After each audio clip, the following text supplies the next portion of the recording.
my group's method was the California Rapid Assessment Method, also known as CRAM for short, and it is a way to analyze the health of the environment rapidly. CRAM can take place in any wetland of California. California Rapid Assessment Method assesses the current environmental conditions of a wetland, which can be from an estuary, pond, and for this instance, we will be assessing a riverine. We conducted this method by downloading these worksheets off of the CRAM website and using them to follow along and identify the different attributes we were going to be grading in order to assess the overall health of this wetland.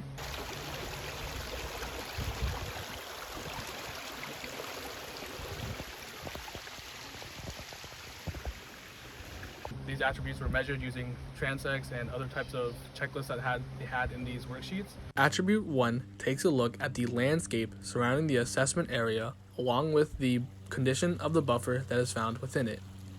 In order to effectively analyze this attribute, a mapping software such as ArcGIS or Google Earth must be used in order to get an aerial image of the overall assessment area.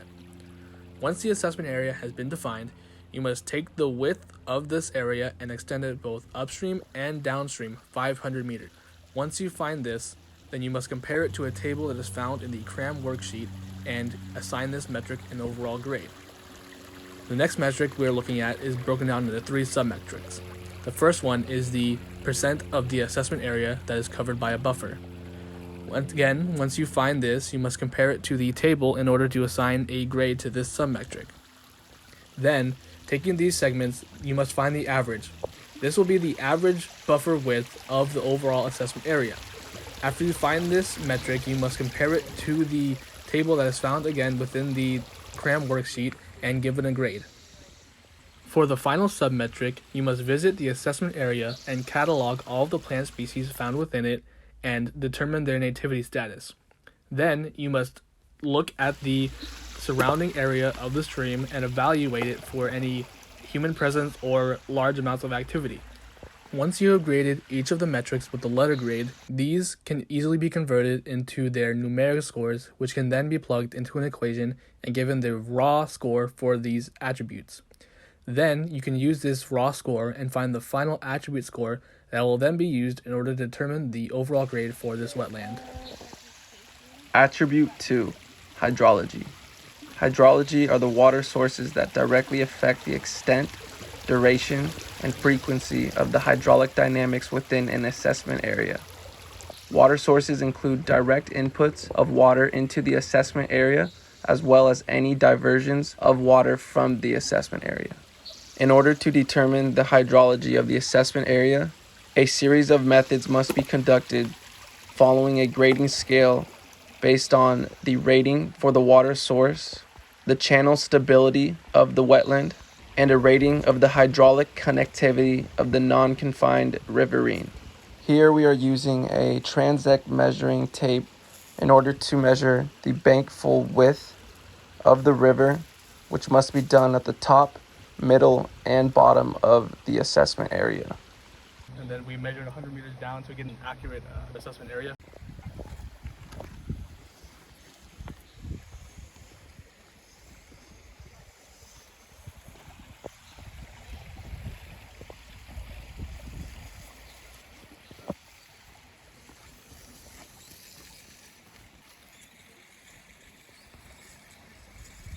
We needed to measure 100 meters in distance of the river, but we only had a 50-meter transect tape, so we troubleshooted our problem by measuring our distance twice.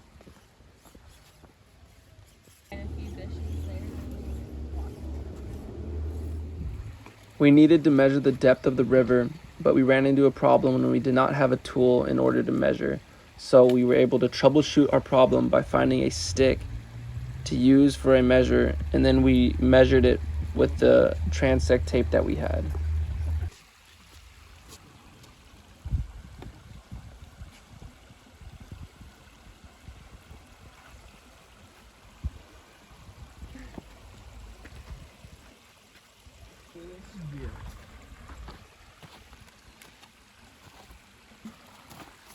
These methods will gather data in order to determine the raw attribute score and the final attribute score. 0.46 meters. We also had to survey the different plant vegetation we had present, along with the human activity present and the different abiotic and biotic structures that were actually in the stream and how it affected the way that it was flowing. Attribute 3 assesses the physical structure of the assessment area. It is composed of 2 metrics. Metric 1 is a structural patch richness that tallies the number of physical patch types found in the assessment area. These patch types can provide habitat for aquatic, wetland, and riparian species. Metric 2 is topographic complexity, evaluating the spatial arrangement and interception of the types of structural patch richness.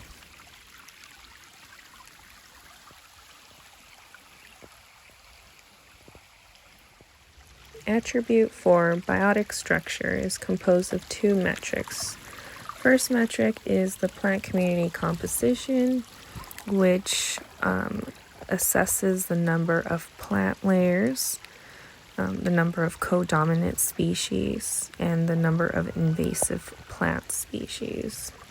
The second metric is the plant community composition, which assesses the horizontal interspersion and the vertical biotic structure.